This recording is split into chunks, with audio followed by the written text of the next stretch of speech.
அனைவருக்கும் வணக்கம்.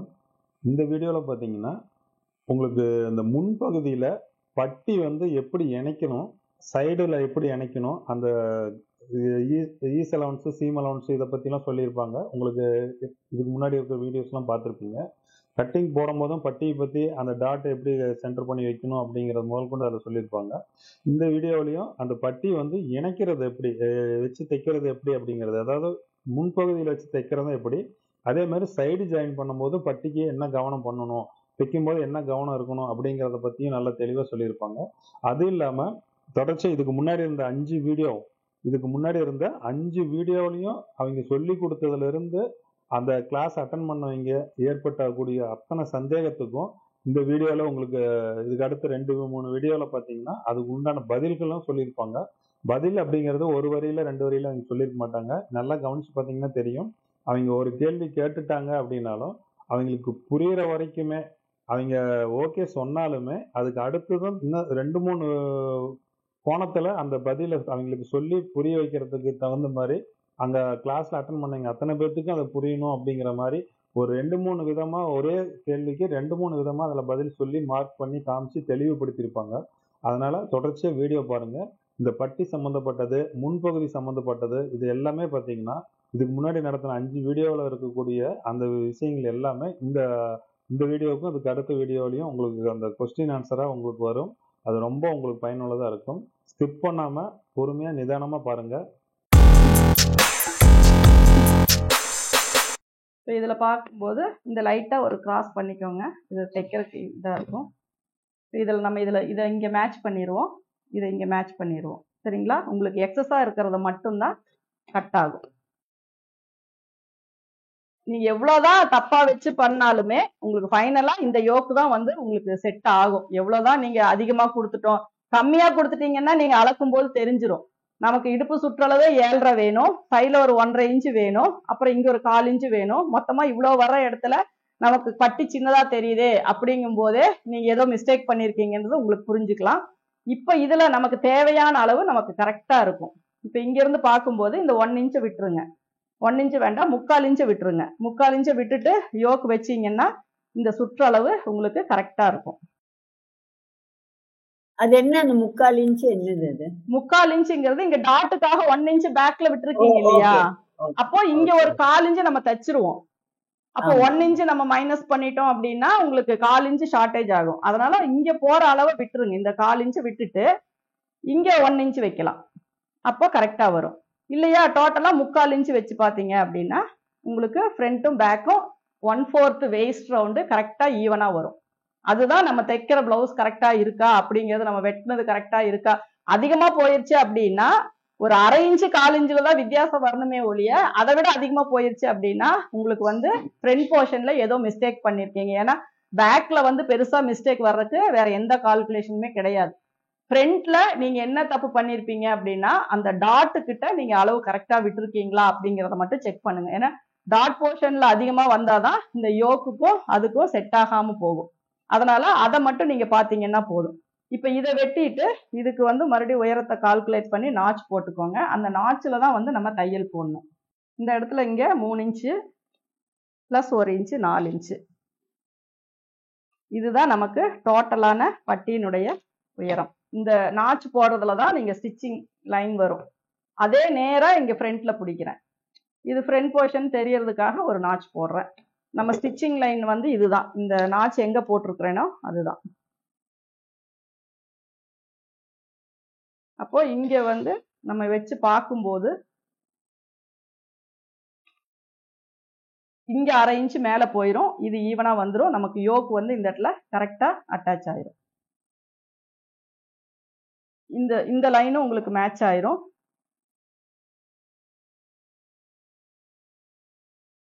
இந்த 1/2 இன்ச்சு இங்க போயிரும் உங்களுக்கு.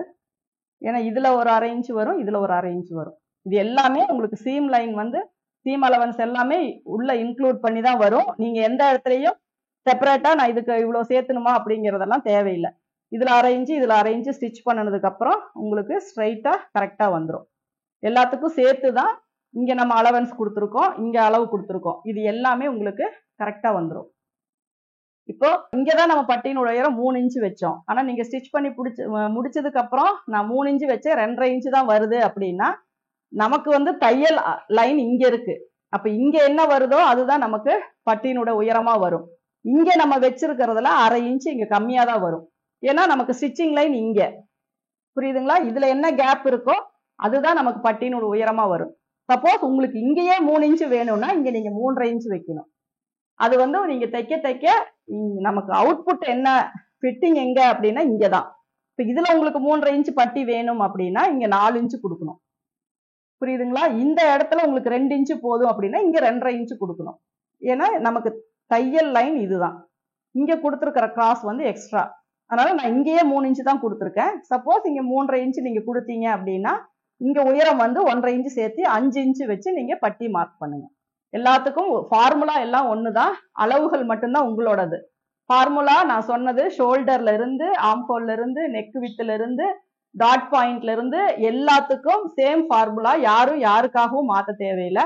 ஆனா மெஷர்மெண்ட்ஸ் வந்து உங்களுடையது. அங்க எந்த இடத்துல என்ன மெஷர்மெண்ட்ஸ் போட்டு நம்ம அதை கன்வெர்ட் பண்ணணும், எப்படி மாத்தணும் அப்படிங்கிறது அவங்கவுங்க ஓன் மெஷர்மெண்ட்ஸ் அவங்களுடைய ஓன் இதுலதான் பண்ணணும்.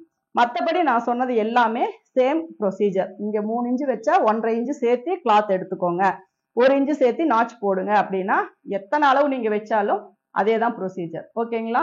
Hello ma'am. சொல்லுங்க மேம். இது ஆர்ம்ஹோல் வந்து மார்க் பண்ணீங்கல்ல, ஃப்ரண்ட்ல வந்து 9.5 மார்க் பண்ணீங்கல்ல? ஆமா. ஆர்ம்ஹோல் கிட்ட மேடம் அது செஸ்ட் லைன் மார்க் பண்ணீங்க இல்லீங்களா 9.5ன்னுட்டு? ஆமாங்க. ஃப்ரண்ட் அது மட்டும் எக்ஸ்பிளைன் பண்ணுங்க மேடம். ஸ்லைட்டா கன்ஃபியூஷன் ஆயிடுச்சு. அது இல்ல இதுல என்ன அளவு இருக்கோ நம்ம இல்ல கன்ஃபியூஷன் ஆயிடுச்சு மேடம். அது பேக்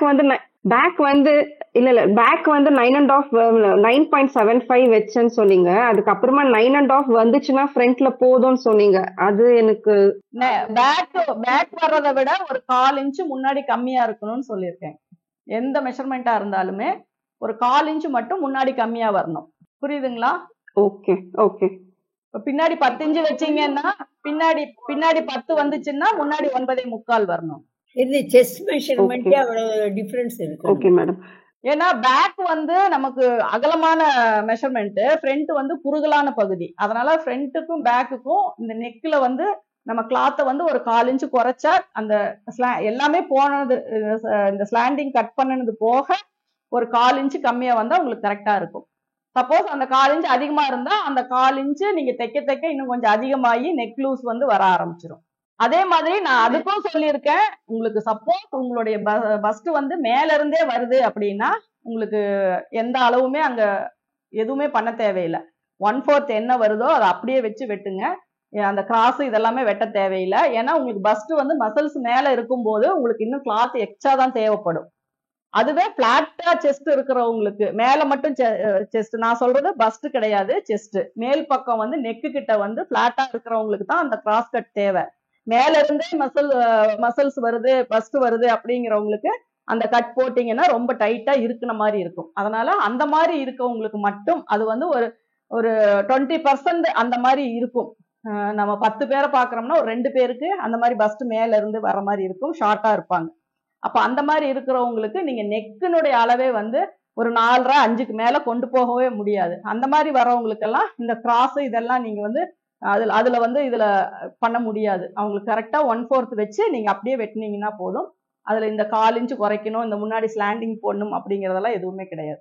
கொஞ்சம் ஸ்லாண்டிங் தவிர 1/4 இன்ச்சு குறைக்கணுமா? ஆமா. ஓ, அது எப்படி பண்ணுவீங்க? ஏன்னா பேக்ல வச்சுதான் ஃப்ரண்ட் எடுக்கிறீங்க. அப்போ வந்து சைட்ல ஒரு 1/4 இன்ச்சு குறைச்சிடுவீங்களா? எப்படி? முன்னாடி தான் குறைக்கிறோம். குறைச்சிட்டதுக்கு அப்புறம் நீங்க மெஷர் பண்ணி பாத்தீங்கன்னா ஆட்டோமேட்டிக்கா 1/4 இன்ச்சு கம்மியா தான் இருக்கும். நீங்க மெஷர் பண்ணனாவே கம்மியா தான் இருக்கும், நீங்க பண்ணவே தேவையில்லை. நான் சொல்றது கம்மியா இருக்கணும் அப்படிங்கறது ஒரு ப்ரொசீஜர். சப்போஸ் அதிகமா இருந்தா நீங்க அந்த ஸ்லாண்டிங் இன்னும் கொஞ்சம் சேர்த்து வெட்டிக்கோங்க. அப்ப ஸ்லாண்டிங்கோட சேர்த்து ஒரு 1/2 இன்ச்சு கிட்டக்காவே கொஞ்சம் நம்மளுக்கு கம்மியா இருக்கும். ஓகேவாங்க மேடம்? ஆமா. நீங்க அப்படி கன்ஃபியூஸ் ஆக வேண்டாங்கிறதுக்காக தான் நான் அந்த ஸ்லாண்டிங் இதெல்லாமே வெட்டினது போக ஒரு 1/4 இன்ச்சு மட்டும் உங்களுக்கு கம்மியா இருக்கணும் அப்படின்னு சொல்லி. அது வந்து பஸ்ட மட்டும் நீங்க நோட் பண்ணிக்கோங்க. சரிங்களா? அந்த இடத்துல அவங்களுக்கு துணி தேவையா, துணி தேவையில்லையா? ஏன்னா டீப் நெக்கா வர்றவங்களுக்கு துணி தேவையில்லை, க்ளோஸ் நெக்கா வர்றவங்களுக்கு துணி வந்து தேவை. அப்போ துணி வேண்டாத இடத்துலதான் நம்ம ஈஸ் அலவன்ஸை நம்ம வந்து கம்மி பண்ணுவோம். துணி தேவைப்படுற இடத்துக்கு ஈஸ் அலவன்ஸ் நம்ம கொடுப்போம். சரிங்களா? அதை மெயினா புரிஞ்சுக்கோங்க. க்ளோஸ் நெக்கா வர்றவங்களுக்கெல்லாம் கம்பல்சரி 4 இன்ச்சு ஈஸ் அலவன்ஸ் கொடுத்தாகணும். ரொம்ப டீப் நெக்கா வர்ற இடத்துல நீங்க 3 இன்ச்சு கொடுத்தா போதும். அப்படிங்கும் போதே உங்களுக்கு வித்தியாசம் தெரியும். க்ளோஸ் நெக் அப்படின்னா துணி நிறைய தேவைப்படுது, அப்ப அங்க வந்து லூஸ் தேவை. டீப் நெக்கா வர்ற இடத்துல துணி வந்து கம்மியா தான் தேவைப்படுது, அப்ப அந்த இடத்துல நமக்கு அவ்வளவு லூஸ் தேவையில்லை. அப்படிங்கிறது தான் ஒரு கான்செப்ட். அதை வந்து கரெக்டா புரிஞ்சுக்கிட்டீங்க அப்படின்னாவே உங்களுக்கு யார் யாருக்கு எவ்வளவு ஈஸ் அலவன்ஸ் கொடுக்கணும் அப்படிங்கிறது உங்களுக்கு தெரியும். கேளுங்க மேம். 9 இன்ச்சஸ்க்கு மேல தானே மேம் ரொம்ப டீப் நெக். அதுக்கு முன்னாடி வரைக்கும் அந்த ஈஸ் அலவன்ஸ் வந்து 4 எடுத்துக்கலாம் இல்லையா? 9.5 வரைக்குமே நீங்க 9.5 10 வரைக்குமே 4 எடுத்துக்கலாம். 11 12 அப்படி போச்சு அப்படின்னா மட்டும் 3 இன்ச்சு வச்சுக்கோங்க.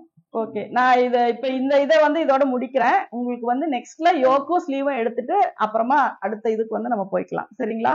ஏன்னா பேசிக் வந்து ஸ்ட்ராங்கா வரணுங்கிறதுக்காக தான் நான் இத்தனை கிளாஸுமே நான் பேசிக்காக எடுத்துட்டு இருக்கேன். சரிங்களா? பேசிக்ல வந்து உங்களுக்கு டவுட்ஸோட நீங்க அடுத்த கிளாஸுக்கு போனீங்கன்னாலும் அது வந்து யூஸ்ஃபுல் இல்ல. எப்படி பார்த்தாலும் உங்களுக்கு திரும்ப திரும்ப அந்த டவுட் வந்துட்டே இருக்கும். அதனால பேசிக்கை பொறுத்த வரைக்கும் எந்த ஒரு டவுட்டுமே இல்லாத அளவுக்கு நீங்க கிளாரிட்டியா இருந்தீங்க அப்படின்னா தான் அடுத்த இதுக்கு வந்து நம்ம போக முடியும். இப்ப நீங்க வந்து ஃப்ரண்ட் போர்ஷனும் யோக்கும் வந்து யோக் வந்து உங்களுக்கு ஈஸியான இதுதான். அதுல கன்ஃபியூஷன் இருந்தா நான் அடுத்த இதுல சொல்லி கொடுத்துட்றேன்.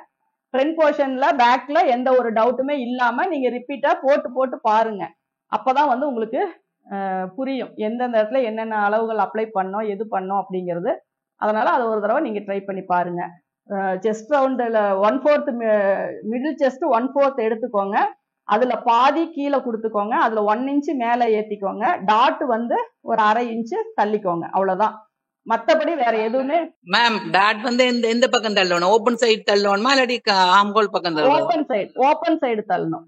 Open side. Okay ma'am. Okay, open side தள்ளணும். அதுக்கப்புறம் நீங்க உங்களுடைய டாட்டுக்கு இங்க எவ்வளவு ஸ்பேஸ் கொடுத்துருக்கீங்களோ அதை டபுள் இங்க 1.25னா இந்த பக்கம் 1.25. இந்த சென்டர் லைன் கிடைச்சிருச்சு. இந்த பக்கம் 1.25, இந்த பக்கம் 1.25. அதை வச்சு நீங்க இங்க என்ன கேப் உங்களுக்கு கொடுக்குறீங்களோ அதை வச்சு நீங்க மார்க் போட்டுக்கோங்க. போட்டுட்டு அதுக்கப்புறம் நீங்க யோக்கு இந்த நாச்சஸ் இதெல்லாம் போட்டு கொஞ்சம் இப்படி முன்ன பின்ன வந்தாலும் அது தப்பு இல்லை. நமக்கு இங்க 3 இன்ச்சு அது ஆட்டோமேட்டிக்கா வந்துடும். அதை நம்ம மெஷர் பண்ண தேவையில்லை. அதுக்கப்புறம் வர டிஸ்டன்ஸ் எல்லாமே நீங்க அப்படியே வந்து அப்ளை பண்றது தான். சரிங்களா? இதுல எந்த டவுட்டுமே வராத அளவுக்கு நீங்க பிராக்டிஸ் பண்ணிக்கோங்க. அடுத்த கிளாஸ்ல நான் மறுபடியும் ஸ்லீவும் யோக்கும் நான் எடுத்துட்டு அதுக்கப்புறம் ஃபுல் பிளவுஸ் கட் பண்ணிட்டு நம்ம அதுக்கப்புறம் நெக்ஸ்ட் மாடலுக்கு போய்க்கலாம். அதுக்குள்ள முடிஞ்ச வரைக்கும் நீங்க இந்த டவுட்ஸை வந்து கிளியர் பண்ணிக்கோங்க. ஓகேங்களா? Okay, thank you all.